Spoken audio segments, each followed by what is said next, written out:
ప్రభునందు ప్రియమైన విశ్వవాణి సజీవ దర్శనం వీక్షకులకు ప్రభు అయిన యేసుక్రీస్తు వారి ఘనమైన నామంలో శుభములు. ప్రియమైన దేవుని బిడ్డలారా, గత కార్యక్రమంలో ఒక అంశం పైన మనం ధ్యానిస్తూ ఉన్నాం. అబ్రహాము కట్టిన బలిపీఠాలు. అదే అంశము రెండవ భాగంగా రెండవ బలిపీఠాన్ని ఈరోజు జ్ఞాపకం చేసుకుంటూ దేవుని వాక్యాన్ని ధ్యానిద్దాం, ప్రార్థన చేసుకుందాం. మమ్మలను మిక్కిలిగా ప్రేమించిన మా ప్రేమగల పరలోకపు తండ్రి, పరిశుద్ధుడమైన దేవా, దయామయుడా, కరుణామయుడా, నీకే స్తోత్రము నాయన. తండ్రి, నీ యొక్క ఉన్నతమైన ఉద్దేశము, నీ ఉన్నతమైన ప్రణాళిక, నీ ఆశయాలు అన్నింటిని బట్టి నీకే స్తోత్రం. మా ముందుకు తీసుకొచ్చే ప్రతి లేఖన భాగాన్ని బట్టి నీకు వందనాలు. నీ వాక్యం ద్వారా మాతో మాట్లాడండి ప్రభువా, మమ్మల్ని దర్శించండి ప్రభువా, మమ్మల్ని మీరే దీవించండి ప్రభువా. నీ నడిపింపు లేకుండా మేము ఏమీ చేయలేమని ఒప్పుకుంటూ నీ దయగల కృపగలిగిన మహోన్నతమైన హస్తాలకు అప్పచెప్పుకుంటున్నాం. ఇది నా వాక్యం ద్వారా మాట్లాడి మహిమ పొందుమని యేసయ్య నామంలోనే ప్రార్థించి అడిగి వేడుకుంటున్నాము తండ్రి, ఆమేన్. ప్రియమైన దేవుని బిడ్డలారా, మన అనుదిన జీవితంలో దేవునికి లోబడము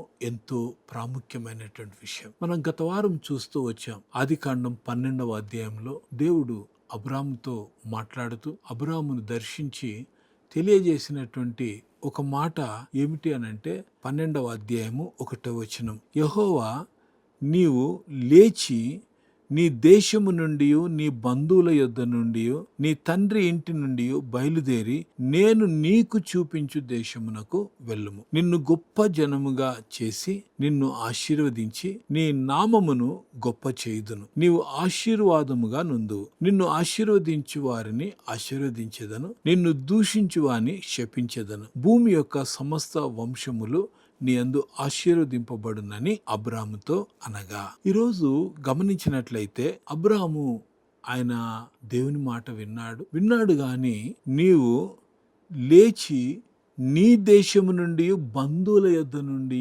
అనేటువంటి ఒక మాట ఇక్కడ మనం గమనిస్తున్నాం. అయితే ఆయన బంధువుల యొద్ద నుండి కూడా ఆయనను వెళ్ళిపోమన్నాడు. అంటే ఒంటరిగా ఆయన వెళ్ళటానికి దేవుడు తనకు ఆయన కృప చూపాడు. అయితే ఆయన చేసినటువంటి పని ఏంటంటే లోతును కూడా వెంట పెట్టుకున్నట్లుగా 5వ వచనంలో చూస్తుంటున్నా. ప్రియమైన దేవుని బిడ్డలారా, మొట్టమొదటగా ఆయన బలిపీఠాన్ని నిర్మించినప్పుడు ఒక రకంగా ఆయనకు దేవుడు ప్రత్యక్షమయ్యాడని ప్రత్యక్ష బలిపీఠము నిర్మించాడు. అంత బాగానే ఉంది. 8వ వచనంలోకి వచ్చేసరికి మనం గమనిస్తే అక్కడ నుండి అతడు బయలుదేరి బేతేలుకు తూర్పుననున్న కొండకు చేరి పడమటనున్న బేతేలునకును తూర్పుననున్న హాయికిని మధ్యను గుడారం వేసి అక్కడ యెహోవాకు బలిపీఠము కట్టి యెహోవా నామమున ప్రార్థన చేసెను. ప్రియమైన దేవుని బిడ్డలారా, ఈరోజు మనం గమనించినట్లయితే ఏ స్థలంకైతే వెళ్ళాలో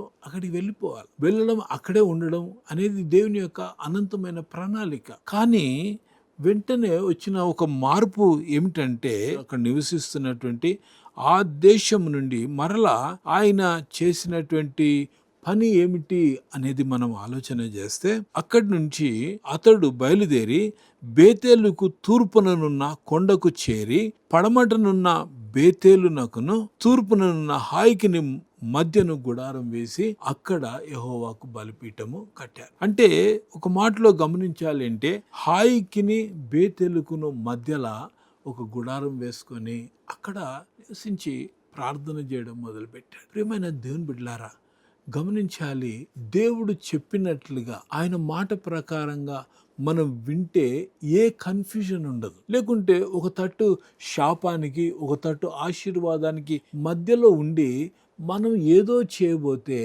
అక్కడ నెమ్మది ఉండదు. ప్రియమైన దేవుని బిడ్డల, ప్రార్థన అనేది ఎప్పుడు ప్రారంభించబడుతుంది అని అంటే ఒక మాటలో చెప్పాలంటే ఏదైనా కష్టం వచ్చినప్పుడు, ఏదైనా దుఃఖం వచ్చినప్పుడు, ఏదన్నా బాధ వచ్చినప్పుడు, లేకుంటే ఎటు పోవాలో తెలియనటువంటి అయోమయ పరిస్థితుల్లో ఉన్నప్పుడు ప్రార్థన అనేది వస్తుంటుంది. ఒక ఆయన ఈ విధంగానే ఒక చిన్న చెరువులో ఆయన పడవలో ప్రయాణం చేస్తున్నాడంట. ప్రయాణం చేస్తుంటే ఆ సమయంలో పెద్ద తుఫాను వచ్చిందంట. ఆ పడవ మునిగిపోయేటట్లుంది.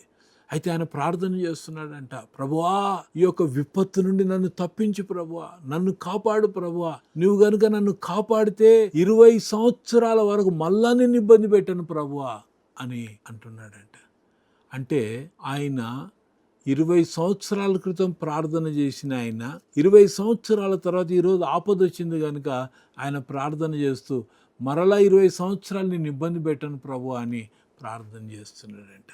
ప్రియమైన దేవుని బిడ్డ, ఈరోజు అవసరత ఉన్నప్పుడు ప్రార్థన చేయడం కాదు, అవసరం ఉన్నా లేకపోయినా నీ యొక్క వ్యక్తిగత అవసరతల కొరకు లేకుంటే నా యొక్క వ్యక్తిగత అవసరతల కొరకు ప్రార్థన చేసుకోవడం అనేది కాదు, కానీ అనేకుల నిమిత్తం ప్రార్థించే ప్రార్థన పరులంగా ఉండటానికి దేవుడు కోరుకుంటున్నాడు. ఇక్కడ ఉన్నటువంటి పరిస్థితిని మనం గమనిస్తే హాయికిని బేతెలుకు మధ్యను గుడారం వేసుకున్నాడు అబ్రాము. కారణం ఏంటంటే కన్ఫ్యూజన్, అంటే అయోమయ పరిస్థితి. ఈ అయోమయ పరిస్థితి రావడానికి గల కారణం ఏంటంటే తనను తన భార్యను కలిసి వెళ్ళమన్నారు. 75 ఏళ్ల వయసులో ఆయన ప్రయాణం అవుతున్నాడు, కానీ తన సహోదరుడి కుమారుడు లోతును వెంట పెట్టుకొని ఆయన తిరుగుతూ ఉన్నాడు. ఏ పరిస్థితి వచ్చిందో మనకు తెలియదు, ఏ విపత్తు వచ్చిందో మనకు తెలియదు, కానీ ఆయన ప్రార్థన చేసి ప్రార్థన బలిపీఠాన్ని కట్టినట్లుగా చూస్తూ ఉంటున్నాం. ప్రియమైన దేవుని బిడ్డ, ఏ పరిస్థితుల్లోనైనా ఎలాంటి పరిస్థితుల్లోనైనా ఒక సమస్యకు పరిష్కారం దొరకాలి అంటే దేవుడు మాత్రమే మనకి ఇవ్వగలడు. దేవుని ద్వారానే ఇది సాధ్యమవుతుంది అనే విషయాన్ని జ్ఞాపకం చేసుకోవాలి. దేవుడు చెప్పినట్లుగా మనం వింటే గనుక అద్భుతమైన కార్యాలను మన జీవిత అనుభవంలో మనం చూస్తూ ఉంటాం. ఎందుకు అనంటే దేవుడు ఒక ఆలోచననిచ్చి ఒక పని చేయటానికి పూనుకోవడానికి ఒక ఆలోచన ఇవ్వటానికి ప్రార్థననే కారణం. ప్రార్థన బలిపీఠాన్ని మనం నిర్మించుకోవాలి. విశ్వాన్ని పరిచర్య ప్రారంభించడానికి 1980వ సంవత్సరంలో ప్రియమైన దేవుని బిడ్డలారా, తమిళనాడు రాష్ట్రంలోని టూటుకూరిన్ అనే ప్రాంతంలో ఒక దీవిలోనికి వెళ్లి దైవజనులు ఎమిలన్న గారు తన తోటి వారితో కలిసి ఆయన రక్షింపబడిన తర్వాత దేవుని వేడుకున్న విషయం ఏమిటి అనంటే, ప్రభువా నేనైతే రక్షింపబడ్డాను ప్రభువా, నన్ను ఏం చేయమంటావు, నా ద్వారా నువ్వు ఎలా పని చేయించదలుచుకున్నావు ప్రభువా, ఏ పని నాకు ఇస్తావు ప్రభువా అనేసి ఆ దీవిలో వెళ్ళి ప్రార్థన చేయగా, ప్రియమైన దేవుని బిడ్డ, ప్రార్థన చేసిన ఫలితమే ఈరోజు ఈ విశ్వవాణి. ఆ ప్రార్థనకు జవాబే విశ్వవాణి. దేవుడు ఆ దైవజనునితో మాట్లాడాడు, నా యొక్క వాక్యం ప్రకటించుము అని అన్నాడు. దైవజనులు స్పందించి ఆయన ప్రార్థన చేయడం మొదలు పెట్టాడు. ఇంకా తన బృందంతో ప్రార్థన చేశాడు. దేవుడు ఒక ద్వారం తెరిచాడు. విశ్వవాణి రేడియోను ప్రారంభించడానికి దేవుడు అవకాశం ఇచ్చాడు. ఇది దేవుని యొక్క మహాకృప, ఆయన ఇచ్చినటువంటి ఆలోచన. ఈరోజు ఈ పరిచర్య ద్వారా భారతదేశంలోని 12,750 గ్రామాలలో ఈరోజు సువార్త ప్రకటింపబడుతుంది. అంతేకాదు ఆ దర్శనం మేరకు భారతదేశంలో ఉన్నటువంటి ప్రతి చోట క్రీస్తు నామం ఎరుగని చోట్ల రోమాపత్రిక 15:20 ప్రకారంగా ఆ మాటను తీసుకొని క్రీస్తు నామం ఎరుగని చోట సువార్త ప్రకటించాలి అని ఆలోచన కలిగి రేడియో వాయు తరంగాల ద్వారా సువార్త ప్రకటింపబడింది. ఈరోజు ప్రత్యక్షంగా గ్రామాలకు వెళ్ళి ప్రత్యక్షంగా ప్రాంతాలకు వెళ్ళి ఈరోజు సువార్త ప్రకటించడానికి ఈ యొక్క గొప్ప మిషనరీ ఉద్యమాన్ని ప్రారంభించడానికి దేవుడు సహాయం చేశాడు. అవును ప్రియమైన దేవుని బిడ్డలారా, క్రీస్తునందు ప్రయాస వ్యర్థము కాదు. ఆయన చెప్పినటువంటి మాటకు లోబడితే దేవుడు అద్భుతమైన కార్యం జరిగిస్తాడు. ఆయన ప్రభు చెంతకు చేర్చబడ్డాడు, కానీ ఆ పరిచర్య మాత్రం నిలిచి ఉంది. ప్రియమైన దేవుని బిడ్డలారా, 46 సంవత్సరాలు దగ్గర మనం గమనించినట్లయితే ఈ యొక్క సుదీర్ఘ పరిచర్య, సువార్త ప్రకటించే పరిచర్యలో అద్భుతాలు జరుగుతూ ఉంటున్నాయి. కాబట్టి ఇక్కడ గమనించినట్టయితే బలిపీఠము కట్టడంలో గల ఉద్దేశం ఏంటంటే సమస్యను పరిష్కరించుకోవడానికి, నీ యొక్క సమస్యకు జవాబు పొందుకోవడానికి, సమస్యల్లో ఉన్నప్పుడు ఆ సమస్యల నుంచి విడుదల పొందుకోవడానికి ఈ బలిపీఠాలు నిర్మింపబడినట్లుగా మనం చూస్తాం. రెండవ బలిపీఠం అబ్రాహాము కట్టింది ప్రార్థన బలిపీఠం. ప్రియమైన దేవుని బిడ్డ, నువ్వు ఏ అవసరత ఉన్నా ఆయన నామంలో నువ్వు ఏది అడిగితే చాలా అది నీకు ఇవ్వడానికి సిద్ధంగా ఉన్నాడు. అందుకే మత్తయి సువార్త 7వ అధ్యాయం 7వ వచనాన్ని చూస్తే అడుగుడి మీకు ఇవ్వబడును అంటాడు. కొంతమంది అంటారు, అడిగితే హెలికాప్టర్ కూడా ఇస్తాడా అండి? డెఫినెట్గా ఇస్తాడు. మీ డాడీని అడిగితే, మమ్మీని అడిగితే, మమ్మీ నాకు ఒక హెలికాప్టర్ కావాలంటే నీకు ఓ బొమ్మ హెలికాప్టర్ తెచ్చి నీ ముందర పెడతా. కానీ దేవుణ్ణి అడిగితే నిజమైన హెలికాప్టర్ నీ ముందర పెట్టగలడు. అయితే ఆ హెలికాప్టర్ నువ్వు అడగటానికి ముందుగా ఆ హెలికాప్టర్లో ఇంధనం, లేకపోతే పెట్రోల్, ఏదైతే ఆయిల్ ఉంటుందో దానికి సామర్థ్యము నీకు ఉందా, అది చూసుకుంటే గనుక డెఫినెట్గా నీకు హెలికాప్టర్ ఇస్తాడు. ప్రియమైన దేవుని బిడ్డలారా, అడగదా అని కొంతమ్మ కోరికలు కోరుతూ ఇష్టానుసారం నాకు ఇది ఏమని చూస్తాను నేను నమ్ముతా కొంతమంది సవాలు చేస్తూ ఉంటారు. క్లిష్ట పరిస్థితుల్లో లేకుంటే ఈ ప్రభువా నువ్వు కనుక ఈ కార్యం చేస్తే నేను నిన్ను నమ్ముకుంటా ప్రభువా, ఒట్టిదే ఆ కార్యం తీరిపోయినాక రారు. కానీ ప్రియమైన దేవుని బిడ్డ, నిజమైన భారంతో కన్నీటితో ఒకవేళ ప్రార్థన చేస్తే నువ్వు అడిగింది ఖచ్చితంగా పొందుకుంటావు. ఈ సత్యాన్ని గమనించాలి. ఈరోజు ఈ మాటలు వింటూ ఉంటుండగా ప్రార్థనలో ఉన్నటువంటి శక్తి, ప్రార్థనలో దేవుడు మనం ఏమి చేయాలో ఏమి చేయకూడదో మనకు బోధించేవాడుగా ఉంటాడు. యేసు ప్రభు వారు సైతం సిలువ మరణానికి ముందు గెత్సెమనీ తోటలోకి వెళ్ళి ప్రార్థన చేసినప్పుడు ఆయన ప్రార్థించేటప్పుడు ఆ యొక్క చెమట కణాల నుంచి రక్తము కారినట్లుగా కూడా చూస్తూ ఉంటున్నాం. ఎంతో భయంకరమైనటువంటి పరిస్థితిని ఎదుర్కోబోతున్నాడు. ఎంతో ఘోరమైన మరణాన్ని ఎదుర్కోబోతున్నాడు. ఒక ఖైదీ, ఒక అపరాధము చేసినటువంటి వాడు ఏ శిక్ష అయితే పొందుకుంటాడో అలాంటి శిక్షను అనుభవింపబోతున్నాడు. ప్రభువుని అడుగుతున్నాడు, ప్రభువా నీ చిత్తమైతే ఈ గిన్నె నా యొద్ద నుండి తొలగించు నాయనా అని అడిగినప్పుడు దేవునికి ఇచ్చిన గొప్ప నెమ్మది ఏంటంటే, బిడ్డా నువ్వు వచ్చిందే ఆ పని కొరకు. మానవాళి పాప ప్రాయశ్చిత్తం జరగాలి అంటే నువ్వు మరణించక తప్పదు, నువ్వు గాయం పొందక తప్పదు, నువ్వు రక్తం కార్చడం తప్పదు, నువ్వు అవమానింపబడడం తప్పదు, వీటన్నిటి గుండా నువ్వు పయనించాల్సిందే అని అన్నప్పుడు ఆయన సంతోషంగా నీ కొరకు నా కొరకు ప్రాణం పెట్టడానికి ఇష్టపడ్డాడు.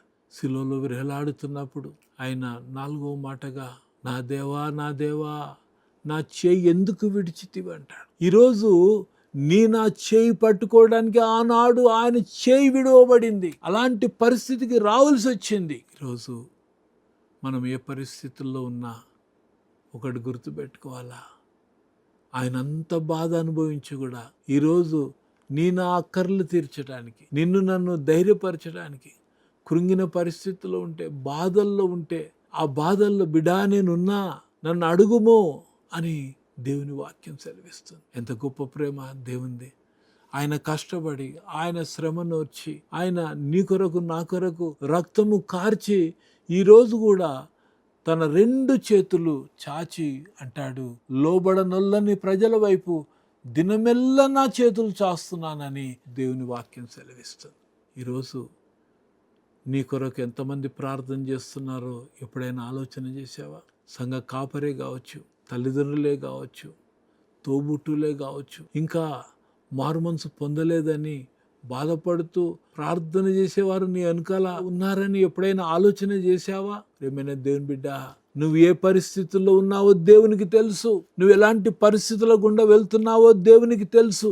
ఆ తెలిసినటువంటి దేవుడు నీ జీవితంలో అద్భుతమైన కార్యం చేయాలని ఆశపడుతున్నాడు. అందుకే అబ్రాహాము చేసిన పని ఏంటంటే, దేవా నేనైతే బయలుదేరాను, వచ్చాను, మరలా ప్రయాణమయ్యాను, హాయ్ బేతెలుగు మధ్యలో గుడారం వేసుకున్నానయ్యా, నేను చేసిన దానికి పరిష్కారం నీవే ప్రభువా అని ప్రార్థన బలిపీఠాన్ని నిర్మించుకొని దేవుని దగ్గరికి వెళ్ళాడు. తర్వాత ఆదికాండం 12:9 అబ్రాహాము ఇంకా ప్రయాణం చేయిచు దక్షిణ దిక్కుకు వెళ్ళను, అప్పుడు ఆ దేశంలో కరువు వచ్చాను. ప్రియమైన దేవుని బిడ్డ, దేవునికి లోబడకుండా, దేవుని యొక్క చిత్తం ఎరగకుండా, దేవుని యొక్క మాటకు విధేయత చూపకుండా ఉంటే మనం ఎక్కడికి వెళ్తే అక్కడ కరువే, మనం ఎక్కడికి వెళ్తే అక్కడ నష్టమే, మనం ఎక్కడికి వెళ్తే అక్కడ ప్రజలకు నెమ్మది ఉండదు అనేటువంటి విషయాన్ని మనం గమనించాలి. అందుకే అంటాడు, ఆ దేశంలో కరువు భారంగా నున్నందున అబ్రాహాము